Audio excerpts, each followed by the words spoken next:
Animation on the web isn't just about making things move. It's about making things make sense. When we hover, click, scroll, motion helps guide the eye, provide feedback, and make the experience feel alive. In this course, we're going to look at how to use animation in Framer to add clarity, not clutter, and bring our designs to life while at the same time improving the way people interact with our sites. But before we get tactical, let's spend a few minutes getting philosophical. The best motion feels invisible, but it does a lot of heavy lifting.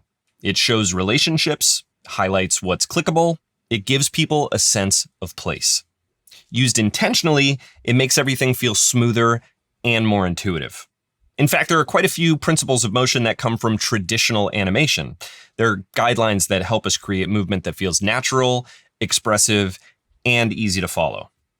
Things like easing, anticipation, and overshoot make animations feel responsive and lifelike.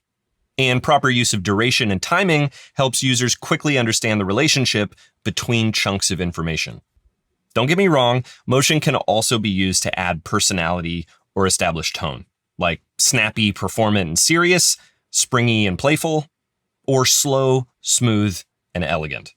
So if you're new to animation altogether, you might want to go study up on Disney's 12 Principles of Animation, or an even more directly relevant adaptation, The 12 Principles of UX in Motion by Issara Willenskomer. But what we'll be focusing on here for the most part is how we can create and fine-tune animations visually in Framer. I'm going to teach you how to create hover and press effects for buttons and cards that respond to interaction, scroll animations to reveal and draw focus to content as visitors move down the page, parallax scrolling effects to create a sense of three-dimensional depth, micro interactions to make things like toggles feel more tactile and tangible, and even page effects to smoothly transition between entire pages. With just a few thoughtful touches, motion can help your site communicate, not just animate.